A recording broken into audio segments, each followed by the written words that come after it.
Hey guys, we're here today to talk about happiness, confidence, and drive. So, what happiness, confidence, and drive are how, the agenda, expectations versus reality gap, happy versus happy, stumbling on happiness, confidence, and efficacy, ooh, big word, and drive and motivation. All right, and the why, because I think a lot of us misunderstand what happiness really is. You cannot go out and pursue happiness and demand happiness. Happiness just sort of happens based on all the other things that we do in our life. And so, a bellwork word is finding your purpose in the community's definition of happiness. And I put a little definition of purpose below it, the reason for which something exists, right? So, this is part of our self-efficacy, right? Being happy, confident, motivated is part of that self-efficacy. I can't accomplish my goals without believing in myself, and my purpose is to believe in you so that you can believe in yourself. We can see here on the 10-80-10, no motivation at all. People are lost, found, have some motivation, and the elite have drive, a special kind of motivation.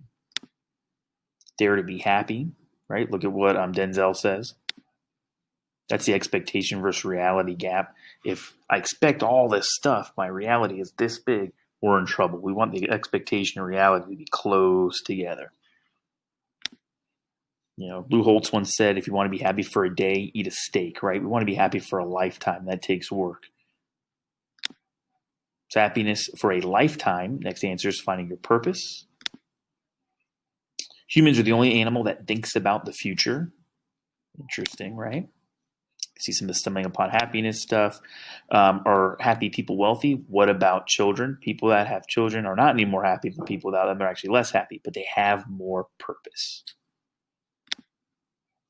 What does and doesn't make you happy? You can kind of scroll through here.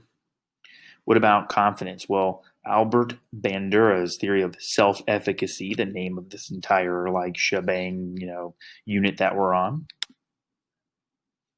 Motivation, self-confidence are connected. To manage stress better, try these ideas. Learn to be optimistic. Have a good outlook, right? Attitude. E plus R equals O, our response. You can see the different levels of motivation. Motivation 3.0 is intrinsic or internal rewards. Thinking about having those two lives to live. Have an attitude of expectancy. So expect great things, right?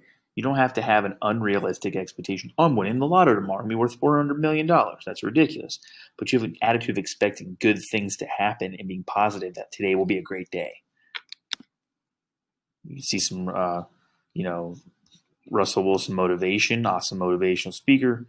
Learn from your mistakes is very important to us. Negativity is all around. Pair card question. And then you're going to take your self-confidence score, right? You can update this chart. Hope you guys have a great day.